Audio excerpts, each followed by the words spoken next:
Santander te cuenta. Primero fue la pandemia. Luego llegaron Filomena y la subida imparable del famoso megavatio hora. Cuando nuestra capacidad de asombro parecía colmada, nos despertamos el 24 de febrero con una noticia tan seria como triste. Los rusos estaban atacando Ucrania. La guerra de Ucrania no es un conflicto bélico de corta duración. Es una guerra pura y dura, con carácter regional e implicaciones planetarias. Muertos, heridos, millones de desplazados convertidos en migrantes que llegan diariamente a los países de la Unión Europea. También a España, por cierto. La OTAN se pone en alerta máxima y todos nosotros contenemos la respiración. Se habla de una crisis económica de larga duración que, cuanto menos, lastrará la incipiente recuperación pospandémica. Una guerra que tiene efectos en la economía, la política, la geoestrategia y los equilibrios políticos del mundo entero. De las expectativas y las realidades queremos hablar con expertos de nuestro banco en este episodio de Santander te cuenta. Hola, mi nombre es Juan Cerruti, soy economista jefe de Banco Santander. Juan, ¿cuáles son las vías por las que la guerra afectará a la economía mundial?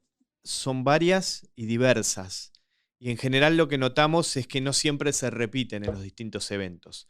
En el caso particular de la invasión de Rusia a Ucrania, lo que estamos viendo es que hay tres principales vías a través de las cuales la economía de todas las regiones del mundo, tal vez algunas en particular, van a ser afectadas. La principal, diría, es a través de los precios de las materias primas o de los commodities.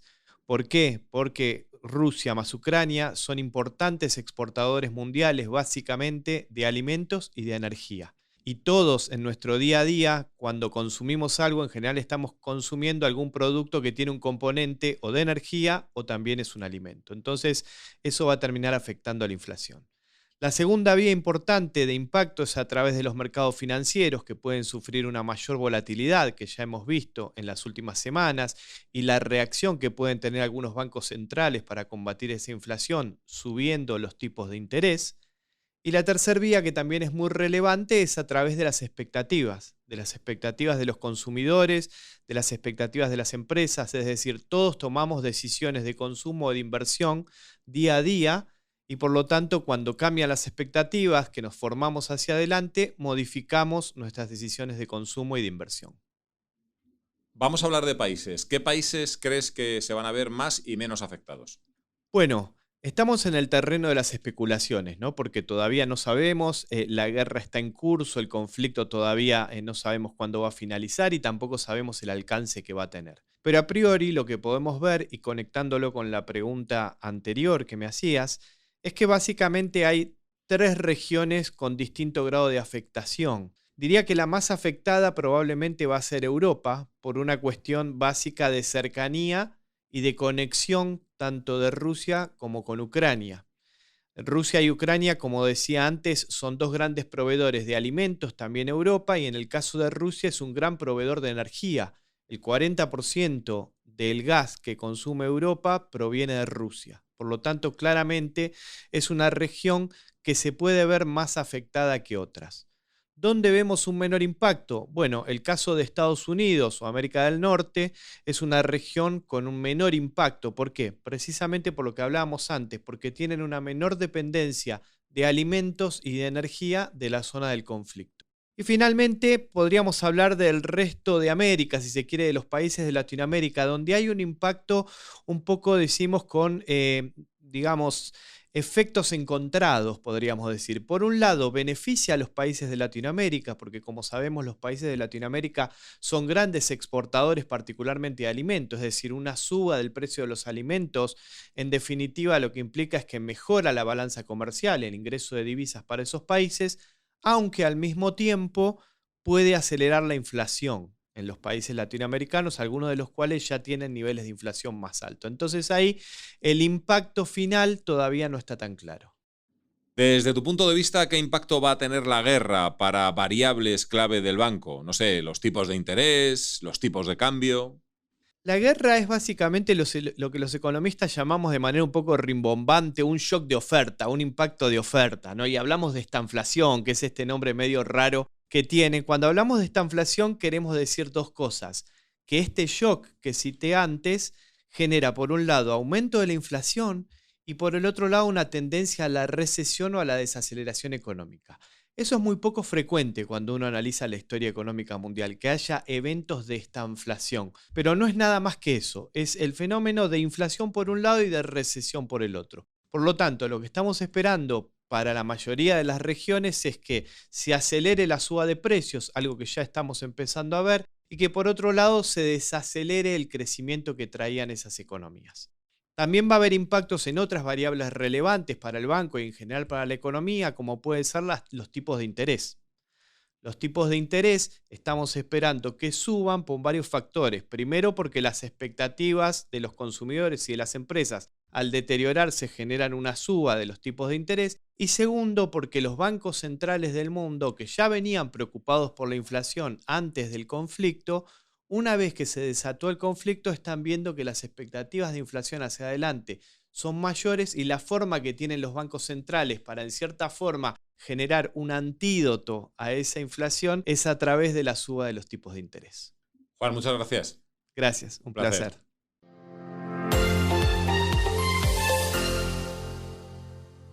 Hola, soy Elena Sánchez Blanco, directora de Seguridad e Inteligencia en el Grupo Santander. Elena, ¿por qué? Bueno, no sé si es una pregunta fácil, desde luego es una pregunta corta. ¿Por qué Rusia ha decidido invadir Ucrania? Bueno, pues es corta, pero no es fácil. Hay distintas razones que han llevado al presidente Putin a realmente la conclusión de que debía poner en marcha una operación militar en Ucrania, con un objetivo estratégico inicial de conseguir un cambio de régimen en Kiev y designar después un gobierno títere en ese país. Se trata de razones, por un lado, de geopolítica internacional y, por otro lado, de política interna rusa. Entre ellas, ¿cuáles destacaría yo? Bueno, pues en el ámbito geopolítico internacional, el interés del mandatario ruso, sin ninguna duda, por cambiar la arquitectura de seguridad europea. No podemos olvidar que la potenciación de la OTAN, dirigida por Washington según las percepciones rusas, no es aceptable para el presidente ruso. Y aún lo es menos que países de su antigua órbita, que además tienen frontera con Rusia, pretendan su entrada en esta organización, entre comillas, enemiga. Esa fue la razón de la intervención rusa en Georgia en 2008 y en este sentido Ucrania ha sido un siguiente paso en esa misma dirección. Digamos que Rusia continúa viendo a la OTAN en términos de la Guerra Fría, no como la vemos nosotros como una alianza basada en intereses mutuos, en defensa colectiva y asociación voluntaria. En esta línea busca rodearse de zonas de seguridad que se denominan buffer zones, que operan bajo ese tutelaje estratégico de Moscú y que le permiten alejar físicamente la amenaza y garantizar un espacio de no influencia de la UE, de la OTAN y de Estados Unidos cerca de los límites territoriales de Rusia. Estamos hablando, además de Ucrania, de países como Moldavia, Georgia, Armenia, Azerbaiyán y Bielorrusia. Para ello, Rusia ha seguido tradicionalmente dos estrategias. La primera, utilizar la dependencia económica, energética y de seguridad de estos países para manipular y controlar a sus gobiernos y impedir así reformas democráticas que pudieran suponer un acercamiento a Occidente. Y la segunda, fomentar las tensiones separatistas en estos territorios utilizando la población de etnia rusa que normalmente hay en ellos para desestabilizar a los gobiernos y hacerlos más dependientes de Moscú. Así que se puede concluir que Rusia finalmente invade Ucrania cuando no puede lograr la neutralidad de Kiev por medios diplomáticos y a través de sus palancas de influencia tradicionales. Y desde el punto de vista de la política local, de la política interna rusa, ¿cuáles son las razones que llevan a Putin a esta invasión? Bien, el presidente Putin es muy consciente del progresivo descenso que tiene el apoyo popular a su persona y considera necesario fortalecer su liderazgo de cara a las elecciones presidenciales que van a tener lugar en el año 2024. Su percepción de que esta campaña en Ucrania sería rápida y con pocas bajas le convenció de que su popularidad podía verse reforzada, como ya había ocurrido en el caso de las últimas dos campañas que hizo sobre Georgia en 2008 y en Crimea en 2014. La realidad es que el único rival real que Putin habría podido tener para 2024 es Alexander Navalny, que, como se sabe, está detenido. Así que uno pensaría que el presidente Putin, sin oposición, tendría muy fácil volver a ganar en 2024. Pero las elecciones en Rusia funcionan de otra manera y son realmente un ejercicio de reafirmación popular en el que la puesta en escena del ganador debe mostrar su inmensa popularidad. Como en 2014, de nuevo, la anexión de Crimea ayudó a Putin a incrementar los índices de aprobación y asegurarse la reelección, en el año 2020, además, hizo que se enmendara la Constitución rusa, de modo que podría permanecer en el poder hasta 2036, en 2 periodos de 6 años cada uno, desde las elecciones de 2024. Así que eso estaba en sus cálculos y también, sin duda, pues la percepción que tenían en su círculo de seguridad de que la resistencia de Ucrania no iba a ser como está siendo. Elena, vamos a hablar de la situación actual. Una cosa que se lee constantemente es que la guerra le está yendo a Putin peor de lo que esperaba. ¿Cuánto parece que hay de esto realmente? Bueno, yo creo que ahora mismo, sin duda, en el momento actual sí podemos afirmar que Rusia ha perdido la iniciativa militar y que no puede seguir avanzando en la ofensiva terrestre, al menos que aumente significativamente sus tropas. Tiene muchos frentes abiertos, sus unidades están muy dispersas y sigue experimentando problemas logísticos muy, muy notables. Así que sí, hay bastante de cierto en esto. En este sentido, para mitigar el impacto de estas considerables pérdidas materiales y personales rusas, según estimaciones de los servicios de inteligencia estadounidenses y británicos, las pérdidas en personas estimadas para Rusia ahora mismo son de 10.000 personas. Para paliarlas, Putin ha movilizado parte de sus tropas desplegadas en otros conflictos, tropas sirias, chechenas, y también ha empezado a convocar a reservistas y a reclutas.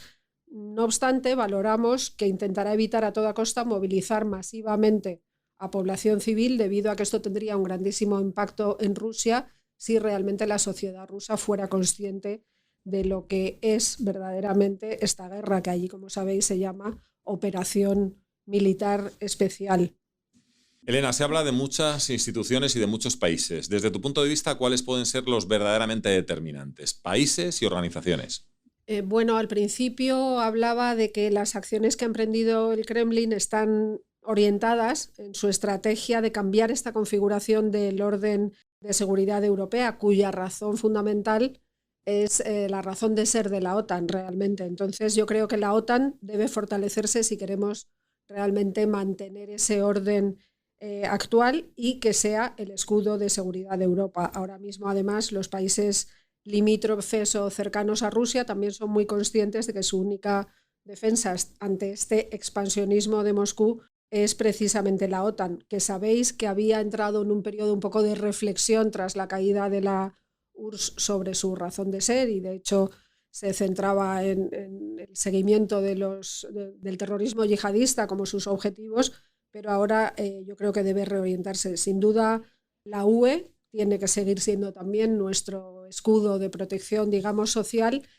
Y en cuanto a países, yo destacaría China por su papel en el conflicto, que hasta el momento ha sido, bueno, pues de lo que se está denominando neutralidad sesgada, que me parece un término muy interesante para describir la posición china. Por un lado, de cara a Occidente mantiene un papel neutral, su diplomacia ni condena ni califica negativamente la intervención militar rusa sobre Ucrania, a la que de hecho también denomina misión militar especial, adoptando la narrativa oficial rusa, pero sin embargo al mismo tiempo mantiene una relación bilateral con Rusia bastante intensa, y comparten además algunos principios como este de revisar la estrategia de seguridad mundial. Por último, también en relación a China, señalar que en el terreno de las amenazas híbridas está ayudando a Rusia a mantener su discurso respecto a los factores que han llevado a la guerra, y le está facilitando una estrategia de desinformación súper potente de una parte muy importante de la población del mundo. Este es un fenómeno mucho menos conocido,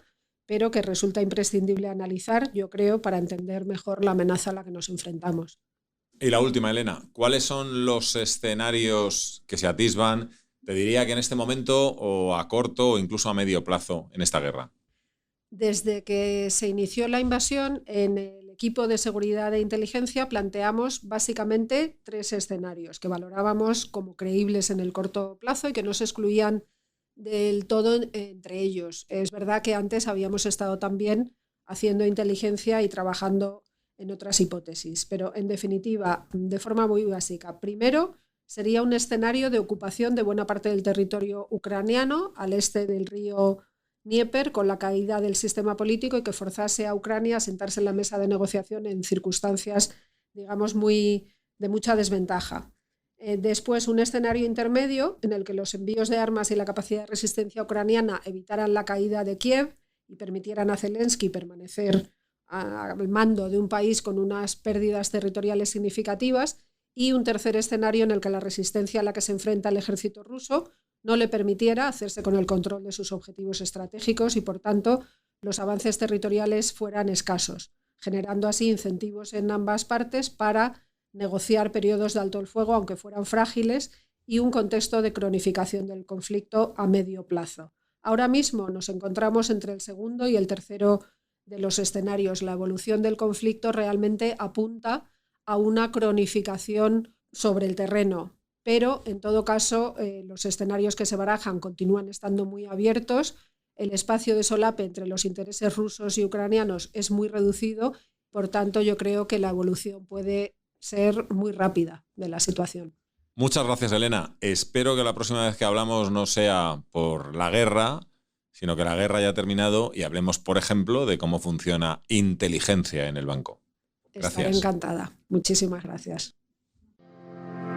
Santander te cuenta.